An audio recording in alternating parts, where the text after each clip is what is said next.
ஆறுமுகம் பைரவி வீட்டுக்கு கூட்டு போறதுக்காக வர்றாங்க. அங்க சஞ்சய் கூட பைரவி பேசிக்கிட்டு இருக்கிறத பார்த்துட்டு ஆறுமுகம் அப்படின்னு நின்றாங்க. அப்ப சஞ்சய் இருந்துட்டு ஆறுமுகத்தை பத்தி நீ என்ன நினைக்கிற பைரவி அப்படின்னு சொல்லி கேட்டோம். எதுக்கு கேட்கிற ஆறுமுகத்தை பத்தி அப்படின்னு சொல்லிட்டு பைரவி கேட்கறாங்க. இல்ல, அவன் ஒரு படிக்காதவன், அவன் எப்படி நீ கல்யாணம் பண்ண, அதனாலதான் கேட்கிறேன் அப்படின்னு சொல்லிட்டு சஞ்சய் சொல்லிக்கிட்டு இருக்காங்க. ஆறுமுகத்தை நான் பிடிக்காம தான் கல்யாணம் பண்ணேன். அதுக்காக ஆறுமுகம் கெட்டவன் சொல்ல முடியாது. ஆறுமுகம் படிக்காதவன் தான், முரடன் தான், ஆனா ரொம்ப நல்லவன். யாரு அதாவது அவங்களுக்கு ரொம்ப பிடிச்சிச்சோ அவங்களுக்காக உயிரவே கொடுப்பான். அவங்க அம்மா தங்கச்சி மேல வாசமா இருக்கிறான். அப்படிப்பட்ட பைரவிக்கும் என் மேல ஆசை இருக்குது. ஆனா அவ வெளியில காட்ட மாட்டேக்கா. இது கேட்கும் போது ரொம்ப சந்தோஷமா இருக்கே அப்படின்னு சொல்லிட்டு ஆறுமுகம் சந்தோஷப்பட்டுட்டு இருக்காங்க. இங்க சஞ்சய் இருந்துகிட்டு அப்பனா உனக்கு ஆறுமுகத்தை பிடிக்குமா அப்படின்னு சொல்லி கேக்குறாங்க.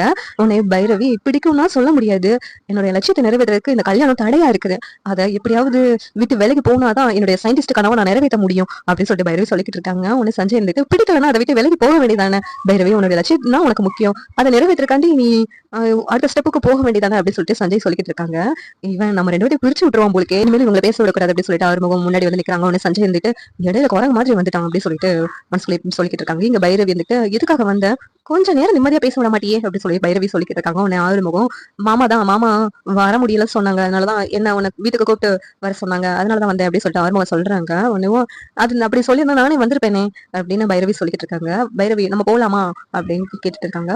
உடனே நான் சஞ்சய் கிட்ட கொஞ்சம் நேரம் பேசிட்டு அப்படியே வந்துடுறேனே, நீ வேணா கிளம்பு அப்படின்னு சொல்லிட்டு பைரவி சொல்லிட்டு இருக்காங்க.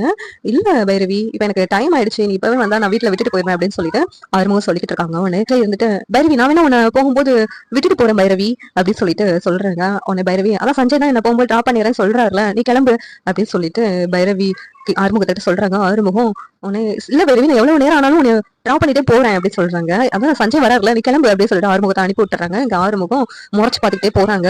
ஏய் என்னையும் பைரவியும் பிரிக்கிறதுக்கு பிளான் போடுறியா அப்படின்ட்டு சஞ்சய் மனசுக்குள்ளேயும் உங்க ரெண்டு பேரும் பிரிக்கிறதா என் வேலை அப்படின்னு சொல்லிட்டு இருக்காங்க. சீரியல் எப்படி நல்லா இருக்கும் நீங்க நினைக்கிறீங்க கமெண்ட் பண்ணுங்க.